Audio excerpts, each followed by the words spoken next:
Hi friends, welcome to my channel. ನೀವೇನಾದರೂ ನನ್ನ channel first time ನೋಡ್ತಾ ಇದ್ರೆ ದಯವಿಟ್ಟು ಸಬ್ಸ್ಕ್ರೈಬ್ ಮಾಡ್ಕೊಂಡು ನೋಡಿ. ಆಸೆ ಧಾರಾವಾಹಿಯ ನಾಳಿನ ಪ್ರೋಮೋ ಸಂಚಿಕೆಯಲ್ಲಿ ಏನಾಗುತ್ತೆ ಅಂತ ನೋಡೋಣ ಬನ್ನಿ. ಮೊದಲಿಗೆ ಮೀನಾ ಸೂರ್ಯಂಗ್ ಫೋನ್ ಟ್ರೈ ಮಾಡ್ತಾನೆ ಇರ್ತಾಳೆ. ಕೊನೆಗೂ ಸೂರ್ಯ ಫೋನ್ ರಿಸೀವ್ ಮಾಡಿ, ನಾನ್ ಬರಲ್ಲ, ನೀನ್ ಬೇಕಾದ್ರೆ ನಿಮ್ಮ ಅಮ್ಮನ ಮನೆಗೆ ಹೋಗಿರು ಅಂತ ಹೇಳ್ತಾನೆ. ನೋಡಿ, ನನಗೆ ಇಲ್ಲಿ ಆಗ್ತಿರೋ ಅವಮಾನನ ಸಹಿಸ್ಕೊಳಕ್ ಆಗ್ತಾ ಇಲ್ಲ, ಬಂದ್ಬಿಟ್ಟು ಏನಾದ್ರೂ ಮಾಡಿ ಫಸ್ಟ್ ಮನೆಗೆ ಬನ್ನಿ ಅಂತ ಮೀನಾ ಬೇಡ್ಕೊಂತಾಳೆ. ಸರಿ ಆಯ್ತು, ಬರ್ತೀನಿ ಇರು ಅಂತ ಸೂರ್ಯ ಮನೆಗೆ ಬರ್ತಾನೆ.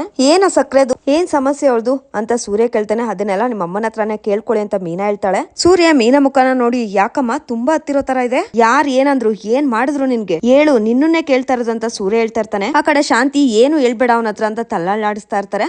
ಮೀನಾ ಶಾಂತಿ ಮುಖನೇ ನೋಡ್ತಾ ಇರ್ತಾಳೆ. ಸೂರ್ಯ ಶಾಂತಿ ಮುಖನ ನೋಡಿ ತುಂಬಾನೇ ಕೋಪ ಮಾಡ್ಕೊಂತಾನೆ.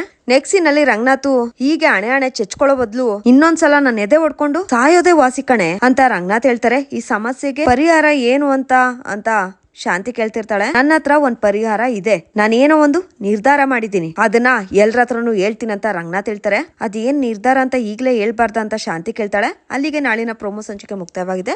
ವಿಡಿಯೋ ಇಷ್ಟ ಆಗಿದ್ರೆ ಲೈಕ್ ಮಾಡಿ, ಶೇರ್ ಮಾಡಿ, ಕಮೆಂಟ್ ಮಾಡಿ. ಹಾಗೆ ನೀವೇನಾದ್ರೂ ಫಸ್ಟ್ ಟೈಮ್ ನಮ್ಮ ಚಾನಲ್ನ ನೋಡ್ತಾ ಇದ್ರೆ ದಯವಿಟ್ಟು ಸಬ್ಸ್ಕ್ರೈಬ್ ಮಾಡ್ಕೊಂಡು ನೋಡಿ.